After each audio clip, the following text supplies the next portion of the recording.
Dear students, in last video I have discussed about up to 10 points. Now let us start from depreciation. Depreciation is the term that accounts for the loss of value in an asset over time. Generally, an asset has to have substantial value in order to warrant depreciating it. Common assets to be depreciated are automobiles and equipment.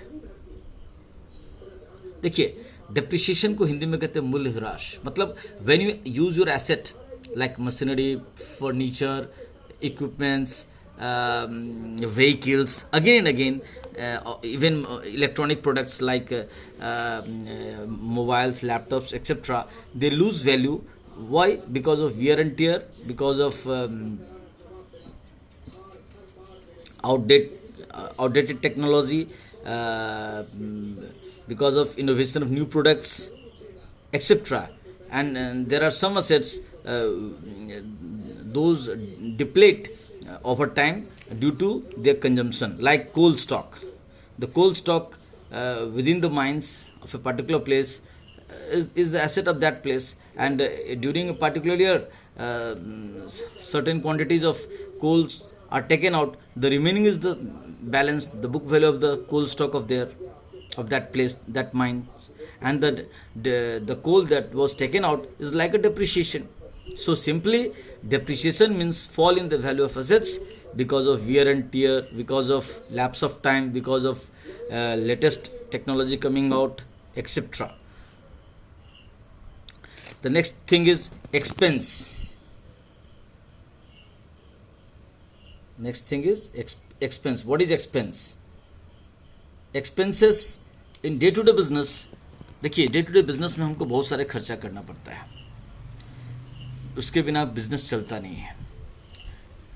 Daily, हर हफ्ते, हर महीने आपको कुछ ना कुछ expense करते हैं. Salary, wages, rent, electric charges, telephone charges, mobile charges, travelling and conveyance charges, tea and tiffin expenses, transportation charges,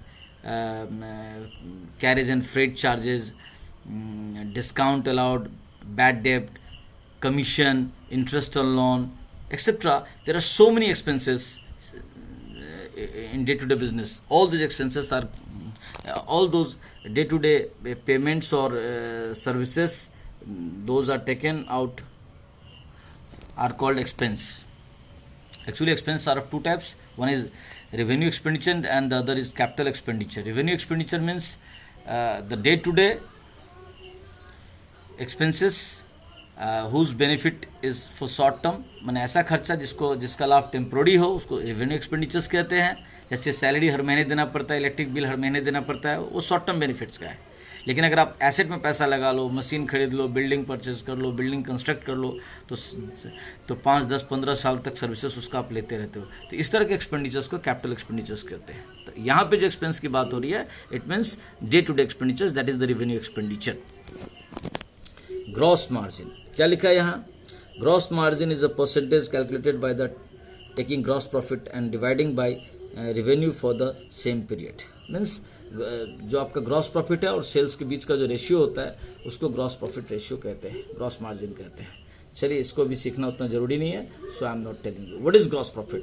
the difference between the net sales, the difference between the net sales and the cost of good sold is gross profit. यानी आपके business के net sales और cost of good sold के बीच के difference को gross profit कहते हैं. अभी थोड़ी देर पहले मैं आपको कॉस्ट ऑफ गुड सोल्ड बताया था कि opening stock plus purchases, plus purchases means net purchases plus direct expenses, इन तीनों के टोटल को माइनस क्लोजिंग स्टॉक, उन तीनों के चारों के प्लस माइनस को कहा जाता है कॉस्ट ऑफ गुड सोल्ड.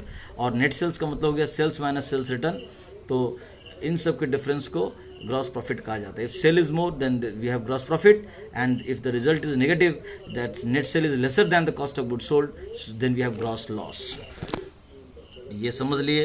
अब आगे बढ़ते हैं. Income statement, profit and loss account और प्रॉफिट एंड लॉस अकाउंट, ये आपको पहले समझा दिया था, इसको छोड़ देते हैं. What is net income?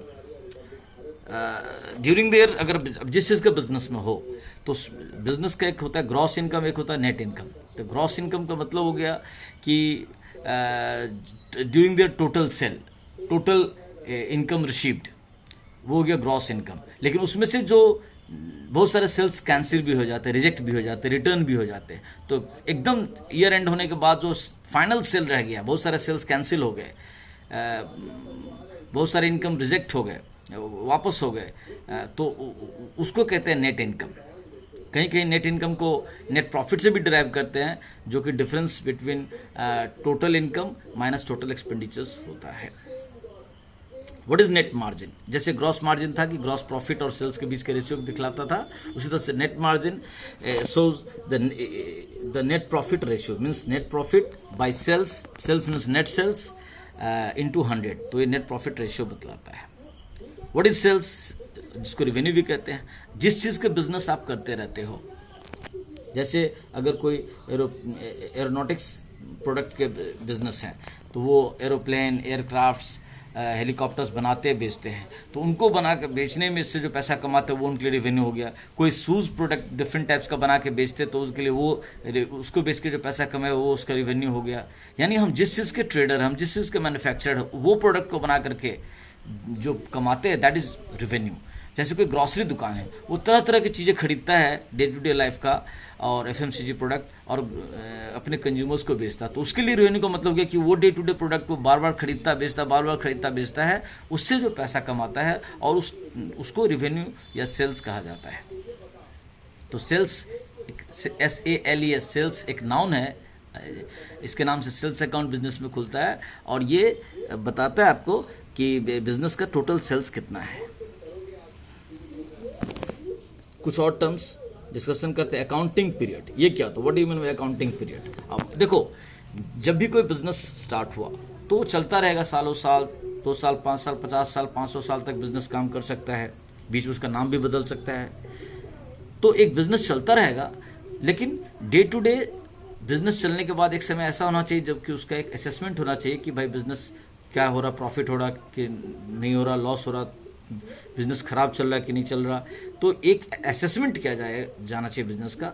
इसका एक सिस्टम तय किया गया पूरी दुनिया में कि 12 महीने पर, after every 12 months, those assessments will be done, periodical assessment will be done. That periodical assessment is done every after 12 months, हर 12 महीने का। यानी अकाउंटिंग पीरियड यूजुअली 12 महीने का होता है।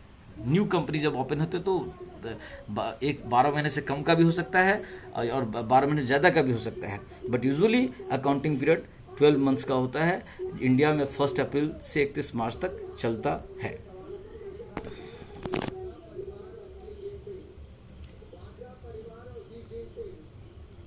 Allocation, what is allocation? अब देखो, एलोकेशन का मतलब होता है बंटवारा। अब बिजनेस में जैसे अब सपोज कीजिए आपके फैक्ट्री के अंदर 4-5 डिपार्टमेंट काम कर रहे हैं और इलेक्ट्रिक सभी में यूज हो रहा है, तो कैसे इलेक्ट्रिक को हर डिपार्टमेंट वाइज एलोकेट करोगे कि किसके ऊपर कितना इलेक्ट्रिक का हिस्सा खर्चा बैठा?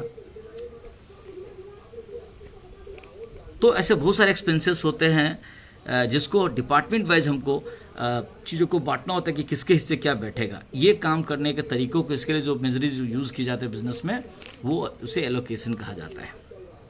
या फिर बिजनेस के पास अगर 4, 5, 10 प्रोजेक्ट हैं और 10 प्रोजेक्ट में उसको काम करना है, उसके पास 500 करोड़ रुपीज़ है, तो 500 करोड़ रुपीज़ को कैसे इस 10 प्रोजेक्ट, अगर 100 प्रोजेक्ट को काम करना चाहती है तो कैसे 500 करोड़ को किस प्रोजेक्ट में कितना पैसा लगाए, ये डिसीजन लेना, इस प्रोसेस से गुजरना एलोकेशन के थ्रू से ही हो सकता है।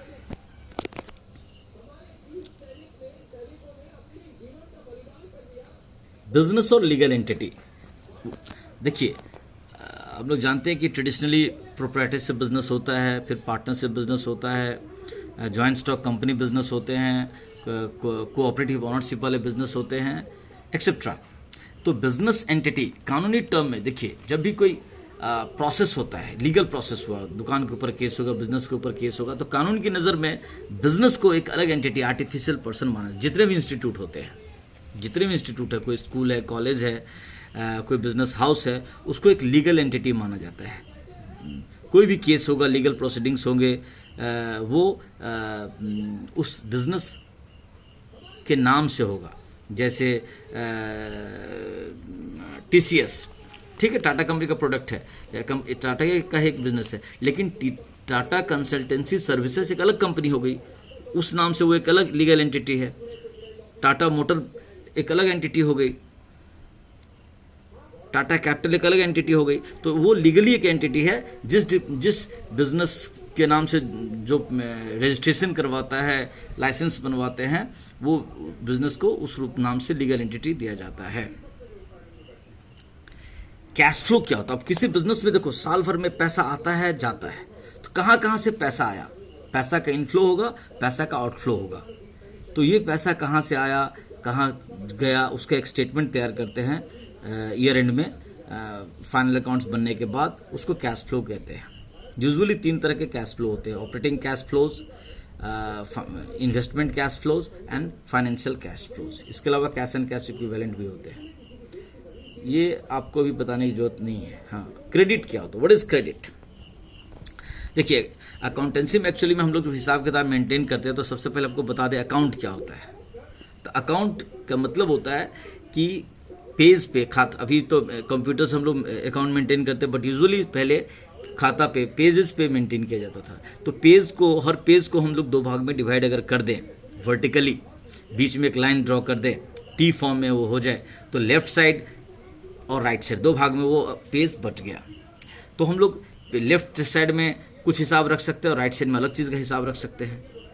तो ऐसा करेंगे, लेफ्ट साइड को और 2 भाग में, 3 भाग में डिवाइड कर दिए। एक डेट का कॉलम रखे लेफ्ट साइड में, फिर पार्टिकुलर्स का कॉलम, फिर अमाउंट का कॉलम। ऐसा ही फिर राइट साइड में किए, डेट का कॉलम, पार्टिकुलर्स का कॉलम और अमाउंट का कॉलम। डेट में डेट लिखेंगे, पार्टिकुलर्स में विवरण लिखेंगे कि क्या चीज़ से कौन चीज़ आया या गया, और अमाउंट कॉलम में कितने रुपए का वो ट्रांजैक्शन था वो अमाउंट मेंशन किए। यानी लेफ्ट साइड और राइट साइड में क्या क्या विवरण है, एटलीस्ट क्या क्या डिटेल आपको मिलेगा, date, particulars, amount, left side में भी और राइट साइड में भी डेट, पार्टिकुलर्स, अमाउंट। और स्टीप फॉर्म में ये जो फॉर्मेट होता है उसी को अकाउंट कहते हैं। जितने भी ट्रांजेक्शन्स होते हैं उसमें जितने भी न्यू टाइप के आइटम्स होते हैं, चाहे वो हज़ारों तरह के एसेट्स होते हैं, हज़ारों तरह के लायबिलिटीज़ होते हैं, हज़ारों तरह के एक्सपेंसेस होते हैं, हज़ारों तरह के इनकम होते हैं, हर एक के नाम से अलग अलग अकाउंट ओपन होता है।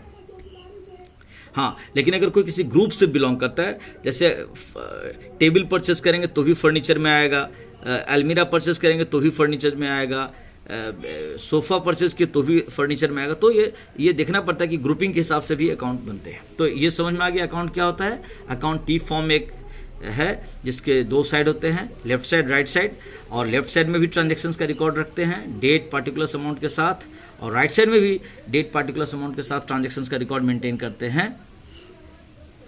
तो लेफ्ट साइड को कहते हैं डेबिट साइड और राइट साइड को कहते हैं क्रेडिट साइड। उसी डेबिट से आया डेबिट, डीआर, और क्रेडिट राइट साइड से आया क्रेडिट, सीआर। एक्चुअली में डेबिट लैटिन भाषा से लिया गया है, और क्रेडिट डेबिट का मतलब बायां पक्ष हो गया और क्रेडिट का मतलब दायां पक्ष हो गया, लैटिन से लिया गया वर्ड है। चलिए, तो ये बता दिया आपको, डाइवर्सिफिकेशन जरूरी नहीं है। फिक्स कॉस्ट क्या होता है? अब देखो, अगर आप बिजनेस करोगे तो बिजनेस में डे टू डे एक्सपेंसेस होते हैं। तो कुछ ऐसे एक्सपेंसेस होते हैं कि बिजनेस अगर चलेगा, दुकान खुलेगा, ऑफिस में काम होगा तो खर्चा होगा, और अगर प्रोडक्शन नहीं हो रहा, काम नहीं हो रहा, तो खर्चा नहीं होगा। ऐसे एक्सपेंसेस को, ऐसे कॉस्ट को वेरिएबल कॉस्ट कहा जाता है। अगेन समझ में आ गया। लेकिन कुछ ऐसे कॉस्ट होते हैं, कुछ ऐसे एक्सपेंसेस होते हैं कि बिजनेस चले न चले, अगर दुकान शुरू हो गया, बिजनेस शुरू हो गया, तो भले ऑफिस बंद हो रहा है लेकिन वो खर्चा आपका लगेगा ही लगेगा। जैसे अगर आपने ऑफिस रेंट पे लेके काम कर रहे हैं, तो 2-4 दिन, अभी कोरोना क्राइसिस में मान लीजिए आपका बिजनेस 15 दिन, 1 महीना तक बंद रहा, तो फिर भी आपका रेंट तो पे करना पड़ेगा। रेंट की लायबिलिटी तो आपकी बनती है। स्टाफ है, परमानेंट स्टाफ अगर आप रखे तो उसको सैलरी आप पे ही करोगे। तो ऐसे कुछ एक्सपेंसेस है। अगर आपने इंश्योरेंस करवा लिया है तो भले आपके एक्सीडेंट हो नहीं हो, आपको इंश्योरेंस का प्रीमियम पे करते रहना है। तो ऐसे कुछ एक्सपेंसेस है जो फिक्स हैं irrespective of time and benefits. ऐसे एक्सपेंस को कहा जाता है फिक्स कॉस्ट। जनरल लेजर बताना भी जरूरी नहीं है न्यू को। इंटरेस्ट क्या होता है? इंटरेस्ट का मतलब होता है ये जैसे हम किसी से लोन लेते हैं तो उसके ऊपर जो चार्जेस पे करना पड़ता है, जो इनकम उस लोन प्रोवाइडर को पे करना पड़ता है, वो इंटरेस्ट होता है। तो अगर हम इंटरेस्ट दूसरे को पे कर रहे हैं बोरिंग्स पे, तो इंटरेस्ट लोन मेरे लिए एक्सपेंसेस हो गया। लेकिन अगर हमने दूसरे को लोन दिया है, we have lent to others, तो तब इंटरेस्ट हमारे लिए इनकम हो जाएगा। तो डेबिट जो खर्चा वाला एक्सपेंस है वो डेबिट नेचर का होता है, और जो इनकम वाला इंटरेस्ट है वो क्रेडिट नेचर का, कोई भी आइटम जो इनकम नेचर का हो क्रेडिट होता है, और कोई भी आइटम जो एक्सपेंसेस नेचर का हो डेबिट होता है। हाँ, अब आते हैं जर्नल एंट्री। इसको बताने के बाद आज का काम खत्म कर देंगे। जर्नल एंट्री क्या होता है? देखिए, जब आप समझ जाओगे बिजनेस में कि एक्सपेंसेस क्या होते हैं, लॉसेस क्या होते हैं, इनकम क्या होते हैं, प्रॉफिट्स क्या होते हैं, गेन्स क्या होते हैं, एसेट्स क्या होते हैं, लायबिलिटीज़ क्या होते हैं, तो फिर आपको क्या होता है, सीखना पड़ता है। डेबिट क्रेडिट सब सीखने के बाद जर्नल एंट्री करना। एक्चुअली में जर्नल एंट्री का मतलब क्या होगा कि ये जो आपके बिजनेस में डे टू डे ट्रांजेक्शन्स हो रहे हैं उसको अकाउंटिंग टर्मिनोलॉजी में रिकॉर्ड करना पड़ेगा। तो अकाउंटिंग टर्मिनोलॉजी तो हर चीज़ की दो ही है, या तो डेबिट होगा या क्रेडिट होगा। तो यानी हर ट्रांजेक्शन्स में कुछ चीज़ें डेबिट होगी, तो जो चीज़ें डेबिट होगी उसके नाम से कोई डेबिट अकाउंट खुलेगा, कुछ चीज़ें क्रेडिट होगी उसके नाम से क्रेडिट अकाउंट होगा। जैसे अगर हमने गुड्स कैश सेल किया तो इसमें एक कैश अकाउंट होगा और एक सेल्स अकाउंट होगा। तो कैश अकाउंट डेबिट नेचर का है, बाद में समझेंगे कि क्यों डेबिट नेचर का है, तो उसके नाम से कैश अकाउंट डेबिट हो गया। सेल्स अकाउंट क्रेडिट नेचर का है तो क्रेडिट हो जाएगा, यानी उसके नाम से एक जर्नल एंट्री पास करनी पड़ेगी, cash account debit to sales account, date particulars ledger folio के साथ जर्नल एंट्री करते जाते हैं। तो ये जर्नल एंट्री एक एक डेट में बिजनेस में 50, 100, 1000 ट्रांजेक्शन्स हो, हर ट्रांजेक्शन्स का अकाउंट मेंटेन करना पड़ता है इंडिविजुअली, अलग अलग। ये हुआ जर्नल एंट्री। कोई ट्रांजेक्शन्स का मिला के नहीं पास करते हैं। दिन भर में अगर 15 बार सेल किया है तो 15 बार उसका जर्नल करना पड़ेगा। दिन में 5 बार चाय के लिए पैसा दिए हैं तो 5 बार अलग अलग एंट्री करना पड़ेगा। ये हुआ जर्नल एंट्री का सिर्फ फॉर्मेट। तो जर्नल एंट्री में क्या करते हैं, डेट वाइज और ट्रांजेक्शन्स वाइज जो भी अकाउंट्स डेबिट होंगे उसको डेबिट करते हैं और जो भी क्रेडिट होगा क्रेडिट करते हैं। किसी जर्नल एंट्री के फॉर्मेट में कॉलम्स क्या क्या होते हैं, सबसे लेफ्ट साइड में होता है डेट कॉलम, फिर उसके बाद पार्टिकुलर्स का कॉलम। ये हॉरिजॉन्टली इसका हिसाब रखा जाता है, जो फॉर्मेट इसका है। डेट कॉलम, पार्टिकुलर्स कॉलम में वही डेबिट क्रेडिट करते हैं कि cash account debit to sales account. फिर उसके बाद एक कॉलम होता है LF का, लेजर फॉलियो का। लेजर फॉलियो क्या हो गया, अब रजिस्टर हम मेंटेन कर रहे हैं तो जर्नल का एक अलग रजिस्टर होगा और लेजर का एक अलग रजिस्टर होगा। लेजर के बारे में हम लोग बाद में समझेंगे। तो लेजर्स का एक अलग रजिस्टर होगा। तो इस कोई भी जो यदि जर्नल कर रहे हैं तो उसका रिकॉर्ड लेजर वाले रजिस्टर में भी होगा, कितने पेज नंबर पे होगा, ये LF का मतलब हो गया। यानी एक तरह का ये इंडेक्सिंग प्रोसेस है। तो क्या बताया, सबसे पहले डेट कॉलम, फिर बताया आपको पार्टिकुलर्स का कॉलम, फिर आपको बताया LF का कॉलम, फिर डेबिट अमाउंट का कॉलम और क्रेडिट अमाउंट का कॉलम। ये जर्नल के फॉर्मेट में होता है प्रैक्टिकली। तो समझ गए जर्नल एंट्री क्या होता है? ओके, यहाँ तक समझते हैं, फिर आगे चर्चा करेंगे। Thank you.